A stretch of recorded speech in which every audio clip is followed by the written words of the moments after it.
this. And they want you to hold your pencil just like this, and you just trace over what's already there. And you trace over those over and over and over again until it's just mechanical. You're just doing what you know that you're supposed to be doing. And I know of a lot of artists that have the same problem when it comes to drawing. They start to do a drawing of a shoe, and instead of drawing what they see, they stop looking at the image that they're looking, they stop looking at their item, and they start thinking, well, I know that the shoe's kind of got the sides of the shoe, and your foot's got to go on the top there, and then it's got the heel back there, and the sole, and there's the little eyes for the shoelace to run through and get the shoelaces, and there's a knot at the top. And then they look at their drawing and say, well, this doesn't look anything in the world like the shoe. Well, obviously, they're not looking at the shoe, they're drawing what they think they know instead of what they see.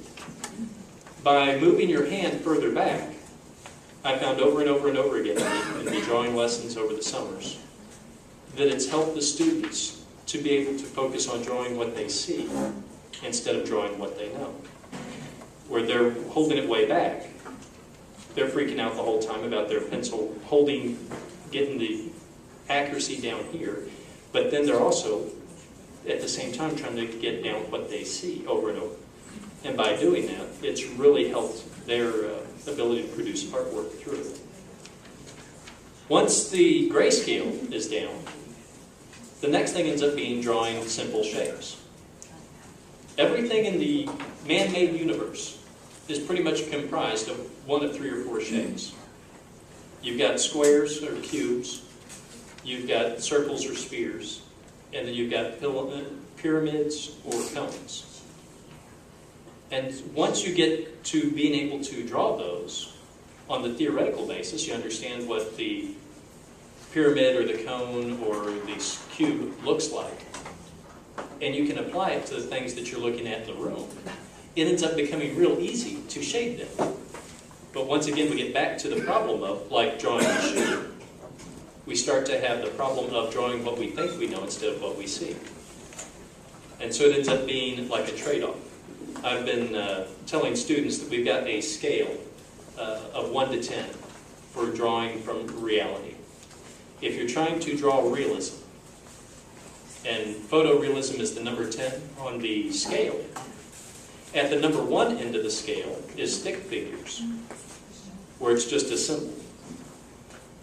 I'm not able to do number 10 photorealism. I don't know very many people that are able to draw the number 10 photorealism. Most of us are happy with drawing between a 3 and a 7 on the scale. I like to think that my artwork is closer to a 6. But at least I'm on the realism side. That's what I'm happy with doing. If you enjoy doing abstractions and things like that, you may not want to work with the realistic devices that I'm offering and trying to teach. But when it comes to drawing cubes and spheres and squares, there's some basic, very simple tricks to keep in mind. The first cube that we've got on the left of the sheet, this is really, if we look at the front of it, it's just a square. And on the square, we know that the top and the bottom are parallel to each other in the same length.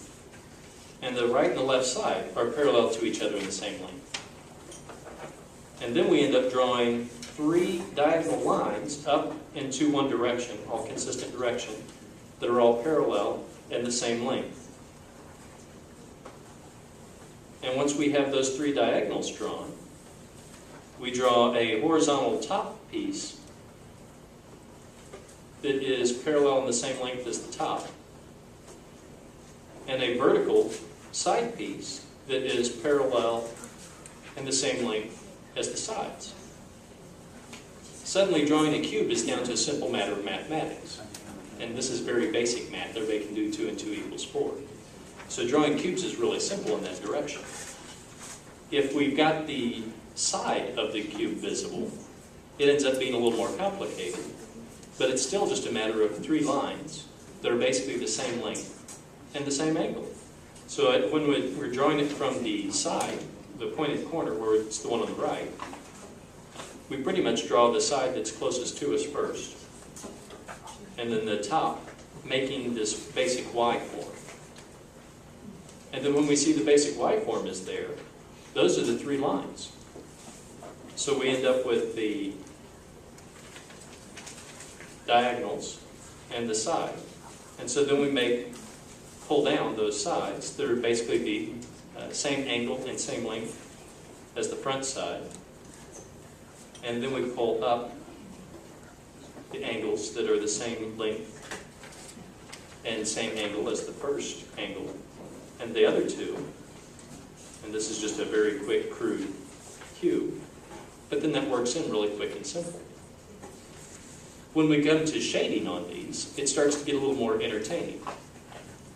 The first thing you have to identify when shading on these basic shapes, and this is your theoretical, you're a fan of Eric Mantle's. Have you had painting one with Eric Mantle yet? And in painting one, he makes you draw the theoretical shapes and the cubes. And I didn't actually have the class. I hated that grade. You hated that class? Grade. Oh. I had my painting class at another college, so I missed it, and I hated that. I really wanted to have that credit with me. But when you're drawing these, you're just drawing the basic theoretical shapes. When we start applying light to it, we just have to identify where the light source is at. So I'm going to identify a light source, let's say over here, on this lower left cube. And so what that does is it tells me the top of that ends up being the lightest shade. And so if I'm looking at my grayscale, I'm going to identify that as the 1. And then the front ends up being more direct light than this far side. And because it's got more direct light, I'm going to call that the 4. And then the far side, having the least amount of direct light, is going to end up being a 9. The vast majority of objects in the universe do not have total perfect white, and they do not have total perfect dark. I'm sure that you've all discovered that with working with things. And so it's very rare that you're going to end up having something that's left blank or that's just as black as you can get it. But then once you've identified what those are, I generally don't recommend writing numbers on there because now the numbers are going to shine through when I go and do my shading. But then we just fill in our shading on that, as we had discussed before, holding the pencil further back to get the top to be a nice light shade. And then the side ends up being the 4, so we end up having to pull in just a little bit closer to get that shaded in. But then there's another interesting little phenomenon happening here that enters the world of physics when it comes to shading on a cube. So once we fill in these basic shades on here, I'll go back and introduce you to this other concept. What this other concept ends up being is light is a very curious, funky thing. Nobody can quite quantify what it is. But even though it travels in a straight path, it seems to trip over surfaces. Like the lead edge of this cube, where it's closest to the light, is actually going to be slightly darker. It's like half a shade darker right along the edges that are the closest to the light. Because somehow or another the light is tripping over that and not able to hit right there at the edge. The same thing at the top edge of the front side, where the top ends up being just slightly darker and the front ends up being slightly darker. And so it ends up being a little bit of an angle there, just half of a shade darker. And then the far back side, it doesn't have any direct light, still ends up getting the light reflecting off the table and things. And so at the top, it's still going to end up appearing darker than it does at the bottom. And so it's just one of those wild, fun things that when you get home and you really start looking closely at, if you put a shoebox up or something like that and put a light source over it, and you start looking really closely at it, you'll see that these odd phenomena are happening inside of the shadows on boxes.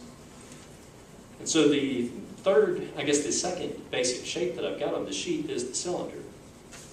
And if you looked at the drawings that I've passed around, I've got the drawing of the hand, and then I've got the drawing of the shoes. And you got shoelaces on the shoes. The shoelaces on the shoes are all based